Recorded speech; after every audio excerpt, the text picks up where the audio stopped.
Assalamualaikum warahmatullahi wabarakatuh. Perkenalkan, nama saya Andi Muhammad Ferdinand, NIM 22 TEMIA 581 dari Program Studi Teknik Manufaktur Industri Agro.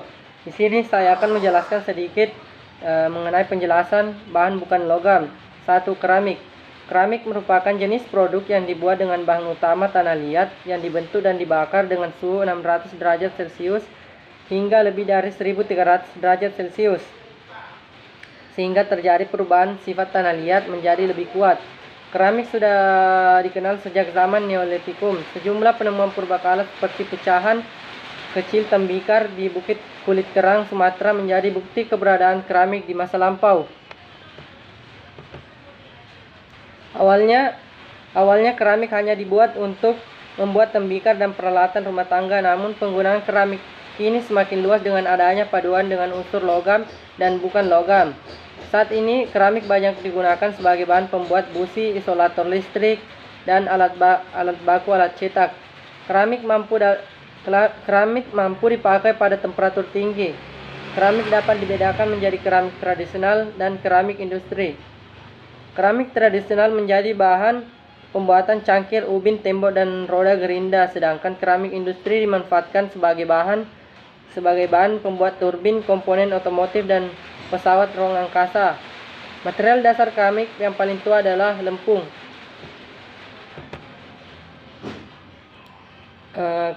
Klasifikasi keramik. Pada prinsipnya keramik terbagi atas 1. Keramik tradisional. Keramik tradisional yaitu keramik yang dibuat dengan menggunakan bahan alam seperti kuarsa, kaolin, dan lain-lain. Termasuk keramik ini adalah pecah belah, peralatan makan dan minum, gelas, piring, dan lain-lain. 2. Keramik halus. Keramik halus atau fine keramik modern atau disebut dengan keramik teknikal keramik adalah keramik dengan menggunakan oksida logam atau logam seperti oksida logam A12O3 dan lain-lain. Penggunaannya elemen pemanas semikonduktor, komponen turbin, dan pada bidang medis. Sifat-sifat keramik, yaitu sifat yang umum dapat dilihat secara fisik. Pada kebanyakan keramik adalah brittle atau rapuh. Hal ini dapat kita lihat pada keramik jenis tradisional seperti barang pecah belah, gelas kendi, gerabah, dan sebagainya. Contoh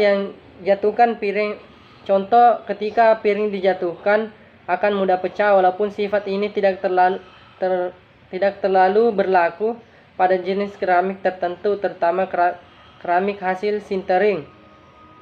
Dan sebagai contoh, keramik tradisional yang terdiri dari tanah liat, flint, feldspar tahan sampai dengan suhu 1200 derajat Celcius. Demikian penjelasan mengenai keramik serta pemanfaatannya pada kehidupan sehari-hari. Selanjutnya, plastik. Plastik adalah istilah umum untuk menyebut berbagai jenis produk polimer sintetis atau semi-sintetis. Plastik biasanya mengandung polimer organik dengan massa molekul yang tinggi. Plastik banyak bersifat sintetis atau paling sering berasal dari petrokimia, akan tetapi ada sebagian pula yang bersifat alami. Sifat-sifat plastik. Berikut adalah beberapa sifat-sifat plastik.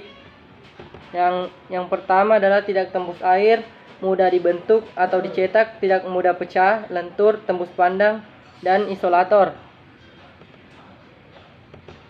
Kegunaan plastik. Karena biaya yang relatif murah, kemudahan dalam membuat fleksibilitas dan kedap air, maka plastik banyak digunakan dalam berbagai hal. Di negara maju, sekitar sepertiga plastik yang digunakan untuk kemasan dan lainnya digunakan sebagai bahan bangunan seperti pila dan komponen mobil. Sedangkan di negara berkembang seperti India, sekitar 42% kemasan menggunakan plastik juga mempunyai kegunaan di bidang medis seperti memasukkan polimer implan. Plastik sering digunakan di dalam industri pengemasan karena memiliki beberapa kelebihan sebagai berikut, yaitu mampu melindungi isi dengan baik, proteksi maupun fungsi pengemasan. 2. Biaya lebih murah. 3. Tidak mudah pecah. 4. Bisa diberikan warna sesuai dengan keinginan. Dan 5 dapat dibuat berbagai macam bentuk.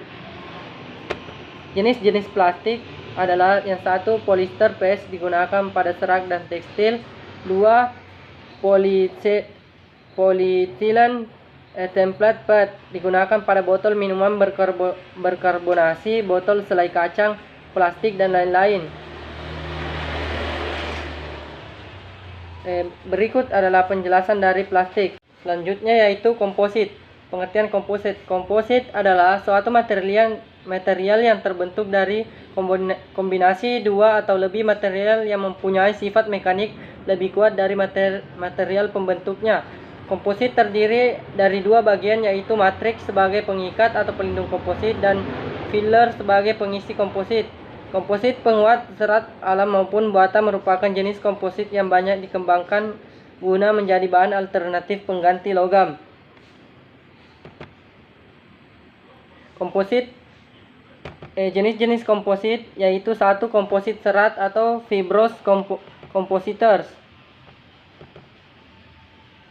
yaitu komposit yang hanya terdiri dari satu lamina atau lapisan penguat fiber. Kayu adalah komposit alam yang terdiri dari serat hemiselusa dalam matriks. Fiber yang digunakan untuk menguat matriks dapat pendek, panjang, atau kontinu. 2. Komposit lapis. Komposit lapis yaitu komposit yang terdiri berlapis-lapis, paling sedikit terdiri dari dua lapis yang digabung menjadi satu, di mana setiap lapisan pembentuk memiliki karakteristik sifat yang terdiri dari berbagai arah serat. Yang ketiga, komposit partikel, yaitu komposit dengan penguat berupa partikel serbuk yang tersebar pada semua luasan dan segala arah dari komposit.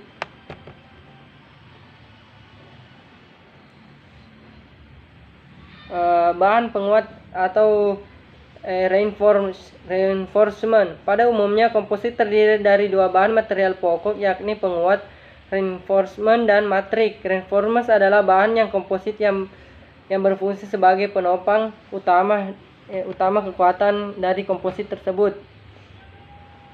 Itulah penjelasan mengenai bahan bukan logam. Sekian, assalamualaikum warahmatullahi wabarakatuh.